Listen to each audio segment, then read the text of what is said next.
So a little more about the origins of the Provender Alliance at the Equinox gatherings. As I mentioned before, at the Equinox gathering, it was determined that TILS would form for the farmers and Provender would form for the people focused in making and selling natural and organic foods. So the manufacturers, the distributors, the salespeople, which later became brokers, and the retailers, and more. More people are included in that, but I'm not going to get into all the details. So what was interesting about the Equinox gathering was that, I mentioned before that I was astonished because a lot of the people there wanted to have far more political conversations than I was ready for. But I realized over time that that was a necessary part of what we were doing, because what we all did share was a holistic view of what we were trying to do. That being able to sell great supplements and awesome food is a wonderful thing, but we wanted more than that. We wanted the whole enchilada. We wanted sustainable treatment of our land, air, and water.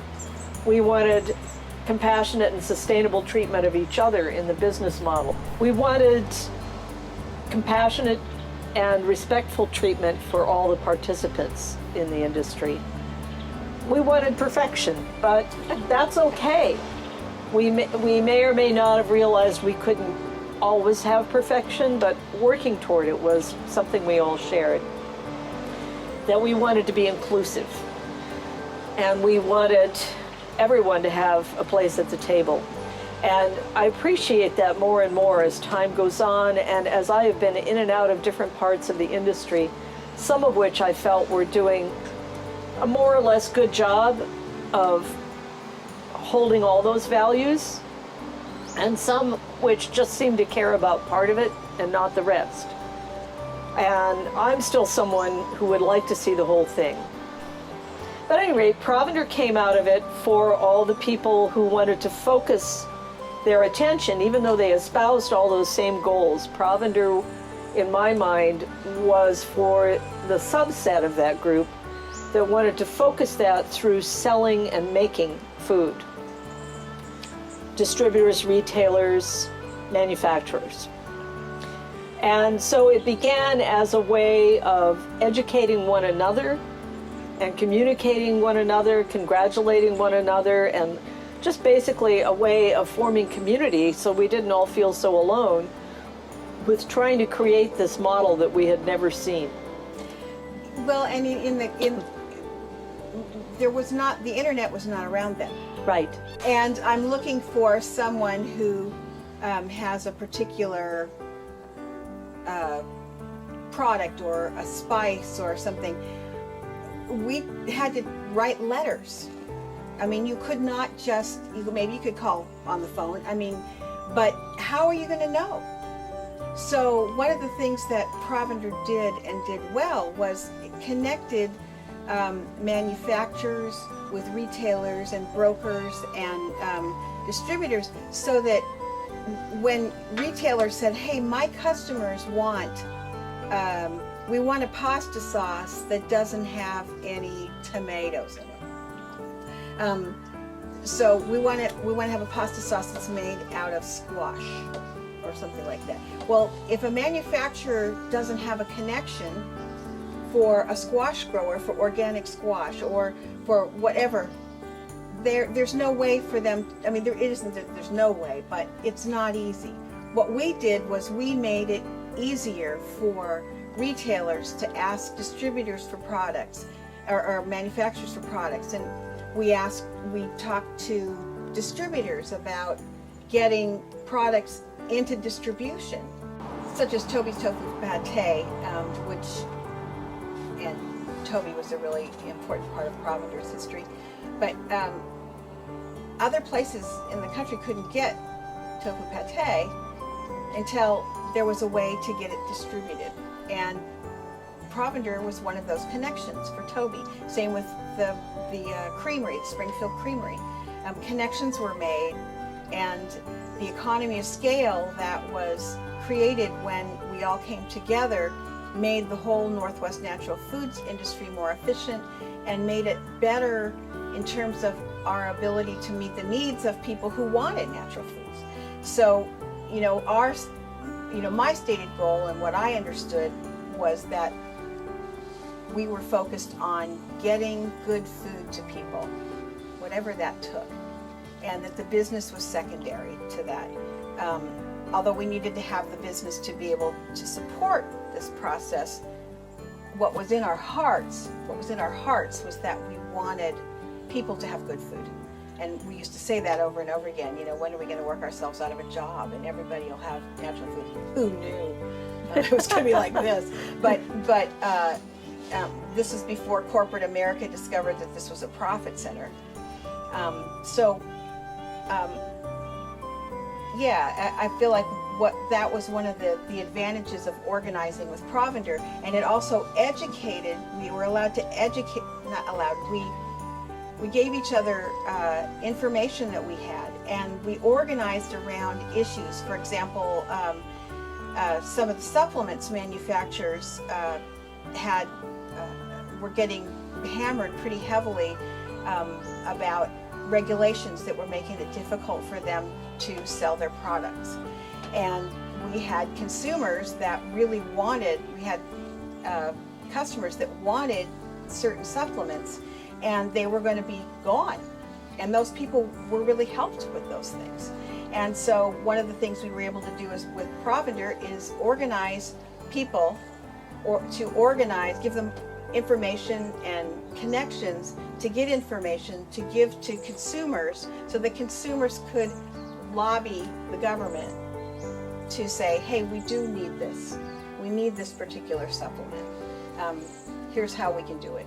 So we created a structure and a support system for natural foods to become more available from the Northwest, and that was our goal, and I think that in some ways we met that pretty well.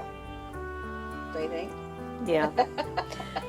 When you talk about working ourselves out of a job, just a quick aside, but when I was still a teenager on the East Coast, I actually had a dream in my sleep one night that I walked into the local convenience store, and that it was, and this is like back in what, 1974 or something, that I walked into the local convenience store and that there was a mix of products on the shelves.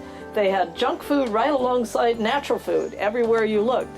And I remember thinking, wow, and I woke up and I thought, I wonder if that could ever happen. So now we have, every Safeway has a major section of natural or organic foods. Pop-Tarts, they're natural. Mixed in. So, it actually became that. Where it wasn't really how we wanted it to be, and also a lot of the people that are making the big money on it are not the people, not the farmers and the small manufacturers. They don't make the money out of it until they're bought out by some corporate overlord. But still, I think that educating each other and connecting with each other was one of the most powerful things that Provender has done, in terms of being able to make a powerful voice, and there's a facilitator for people who want natural foods and people who want to give natural foods to them. And Provender has held that space very well. I mean, I haven't been active in Provender for a while, but the Northwest natural foods industry is in pretty good shape. Yes. I'm pretty proud of our folks. Yeah, we did well through a couple of recessions and everything. The things continued to grow. So it was from Provender, which came out of the Cascadian Regional Library Equinox gatherings, that I ended up meeting people who taught me a lot of what I knew about how I did my job, about making my business work better, about how when you get to the point where you're managing people. How do you do that in a professional and humane way? And still remain on good terms. Not always possible, but you do your best. And it was, basically it was, so many people who went there have a similar story to mine, that without attending Provender conferences, without meeting the people they met there, they would not have had a career, and our industry as a whole in this area would not have prospered. And we did manage to do that in an area that had, for a few decades there, was going in and out of recession quite a bit. We did fine. And so I'm really grateful to it. And it may be, for what it's worth, I'll offer my perspective on a political aspect of this. And I mean politics with a big P, is that it does matter who you elect in some cases, because the existence of Cascadian Regional Library, it was a project that was funded from the CETA program, which was inaugurated by the Carter administration and taken away afterward. And the CETA funds funded a lot of small business enterprises to get them off the ground. It was sort of a New Deal kind of thing. And in some cases, once the funds were taken away, the business was not able to stand on its own, and it disappeared. In many cases, it found a way to survive and prospered, as was the case with Provender. So Carroll, the Cascadian Regional Library, was disbanded, but all the projects that Carroll started, wisely began, continued under their own steam. I was hired by Community Energy Bank under CETA. Mm-hmm. Yeah, back when we had an Office of Appropriate Technology in Eugene. That's right. Yeah. It was an amazing time. Well, and as time went on, one of the things that we built into the Provender conference was we brought in consultants like Carolee Coulter and Vern Ho, and people that were providing just exactly that, business training. How do you handle personnel issues? How do you handle things fairly?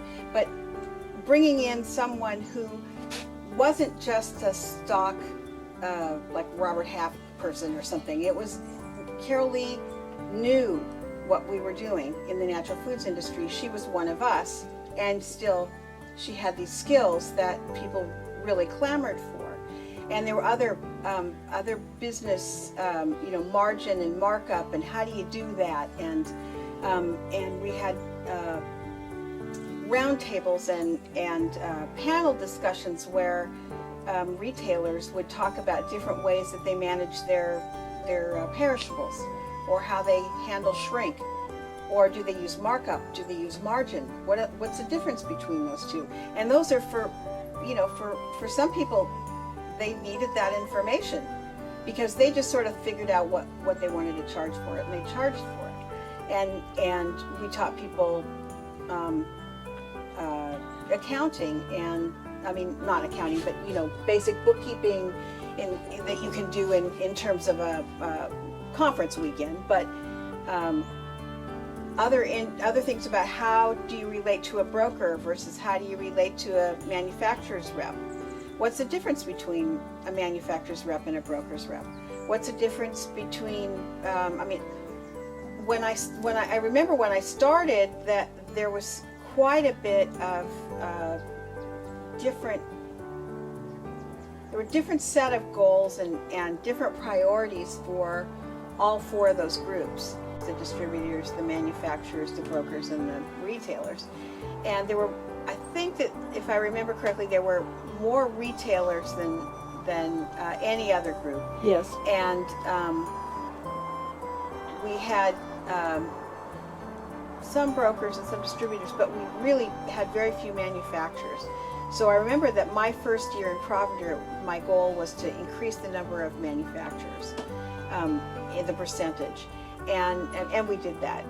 But we wanted everybody at the table, and we wanted to have people ask questions of each other and say, for example, as a broker's rep, what drives you nuts when you come visit a retailer? What is it that you want the retailers to do to be ready for your visit so that you can have a productive visit and you can get what you need out of it, and that they can get what they need, the information they need? And same back with retailers. So what is it? Do you want somebody to just come drop a list of, I mean, when I was a buyer, I had a way that I dealt with reps just because of my particular schedule. I always said, come visit me, bring me samples, leave me a list. You don't have to go through everything. I'll ask you questions, and then I will call you in a couple of days. They knew that was going to happen.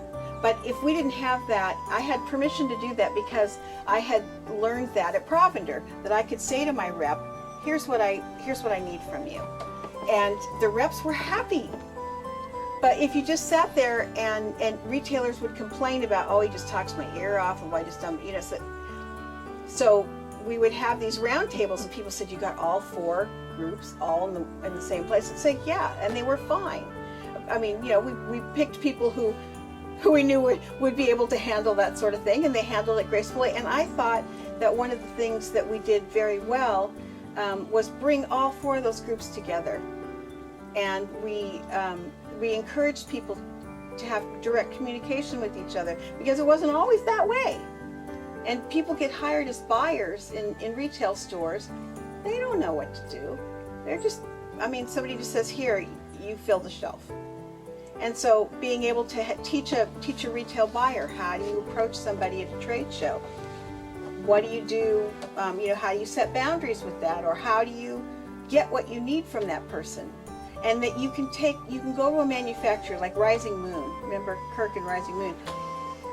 I loved their pasta sauce, and I knew that I could sell their pasta sauce, and I knew that I could sell their ravioli, but they weren't in Mountain People's warehouse, and Mountain People's warehouse was our primary distributor.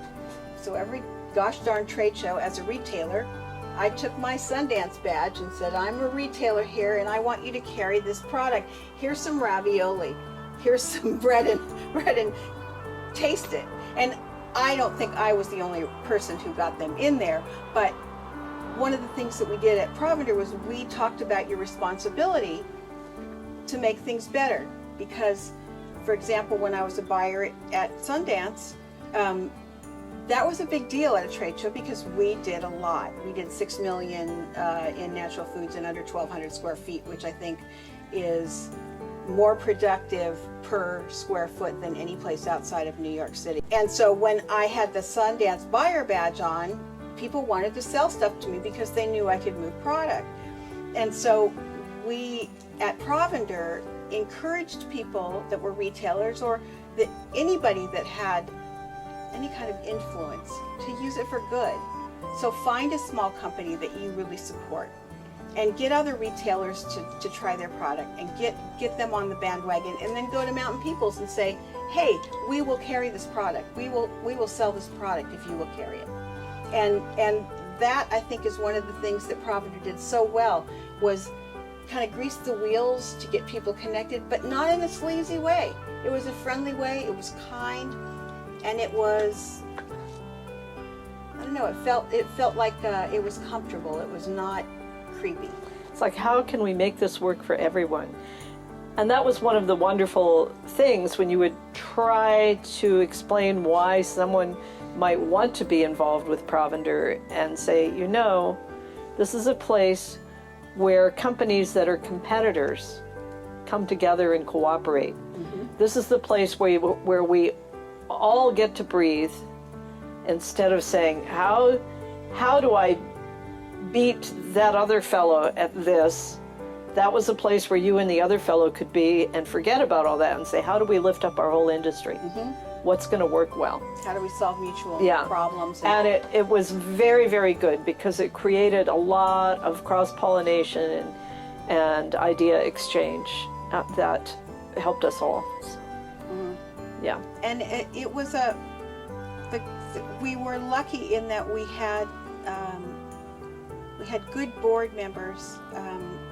Most of our board members were just so supportive, and we had a period of time where we decided that we needed to expand, and they decided to make my position full-time, and it required some seed money, and there were companies and individuals who pledged money on a monthly basis to pay my salary to prime the pump, and I was full-time for I don't even remember how long, but we put money into the bank. We became very stable's not really the word, but I mean we were built on a solid foundation, and we moved forward, I think, with a lot more confidence and a lot more support, and I was really grateful that we had the board members we had, because we had some pretty stellar folks that really they were very committed, and not they were committed and skilled, and if they didn't have the skill, they'd find the skill. And you were one of the most steadfast board members, and even when you weren't on the board, you were a really great person to bounce things off of, because you had this perspective, and you owned a business, and you had all this information that I didn't have, that's for sure.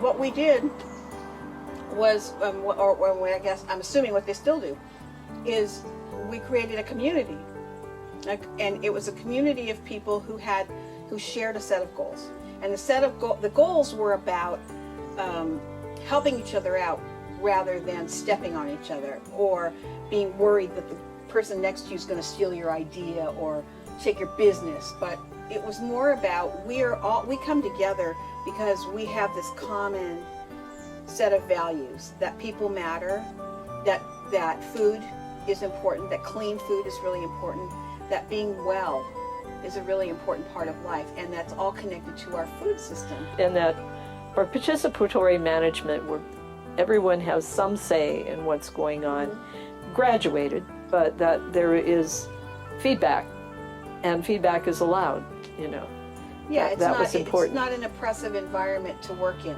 Right, that we want to create work environments that are more collaborative. Mm-hmm. So it's health, not just from the food, but in the meta, for the psychological part. Right. Not an abusive place to work. Right, that it's like we're not abusing our bodies with bad food. We shouldn't be abusing each other either. My belief is that we were not. Yes, we were stepping away from something the way that it was, that we felt was not healthy.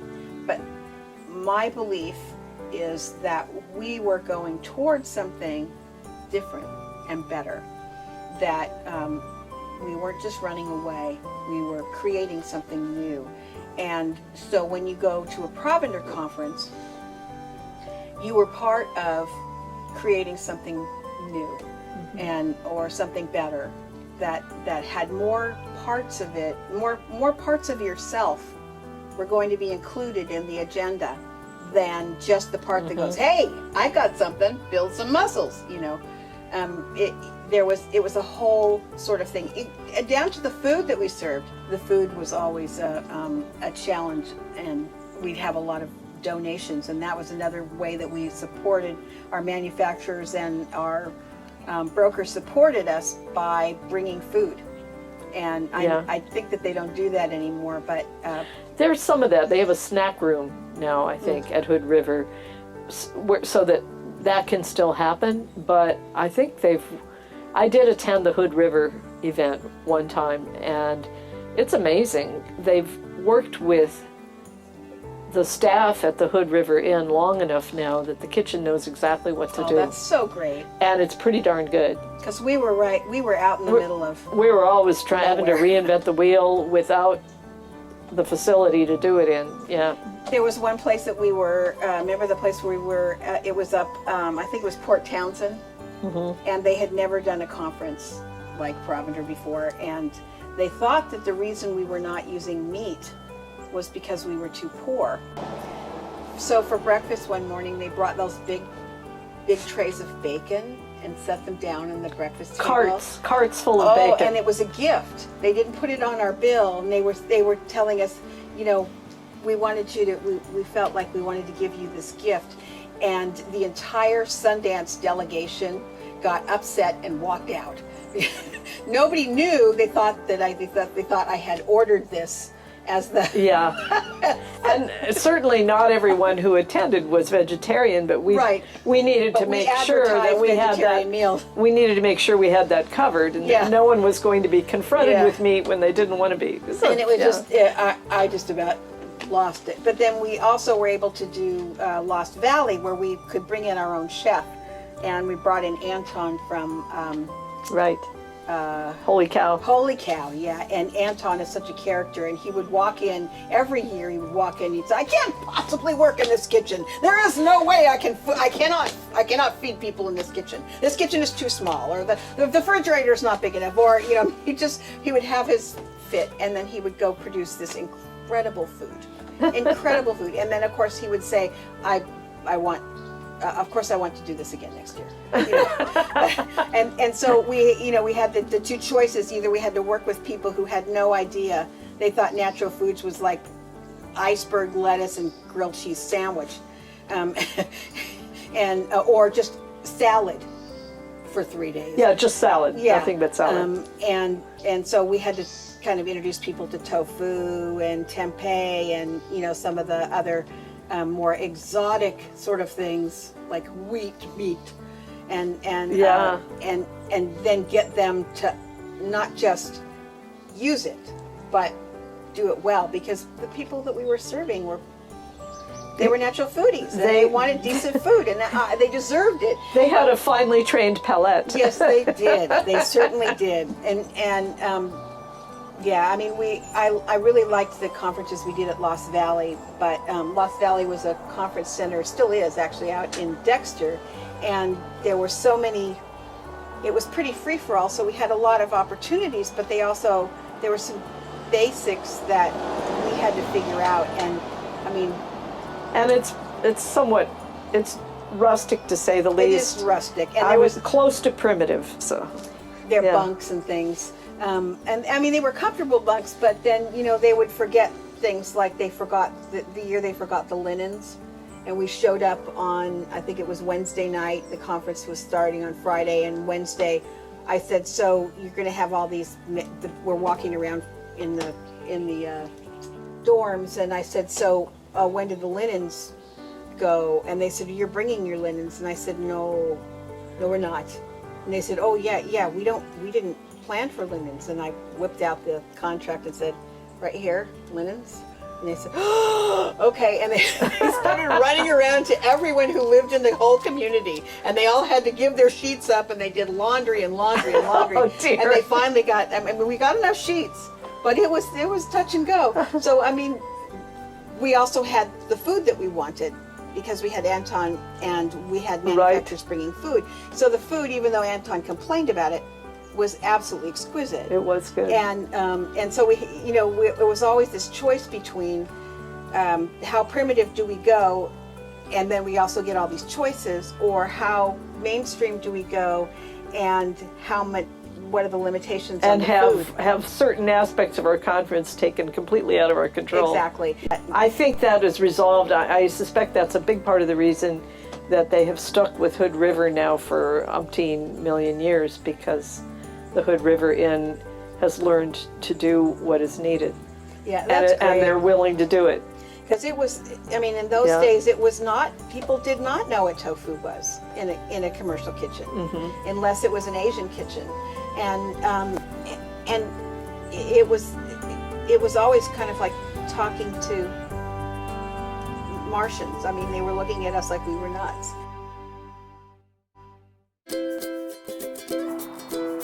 This is a good story about why eat natural. Best story I ever heard, and it's from Doug Green, who started New Hope Communications, published The Natural Food Merchandiser. One year he was the keynote speaker at the Provender conference, and he basically told us his history with natural foods. He had had a career as a high-level salesman for a chemical company that made all those additives that get put in food. And so he had this route where he would call on the executives of these major agribusiness food manufacturers, who shall remain nameless, but you know who they all are. And he got very mysteriously sick. And he was getting sicker and sicker and sicker, and he had to take some time out. So he went to recuperate, I think on a beach in Mexico or something. This was part of his talk. And he befriended another vacationer while he was there, and they were chatting, and the other guy was really healthy, and Doug was not.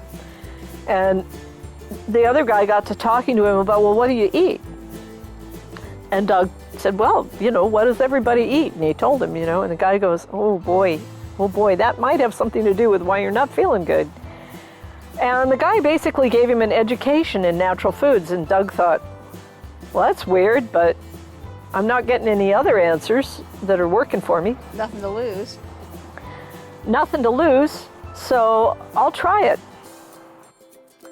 And he put himself on an entirely natural food diet with as much organics as he could, eating whole foods. And he said at first it was kind of odd, but then he really started liking it. And his health came back. He was fine.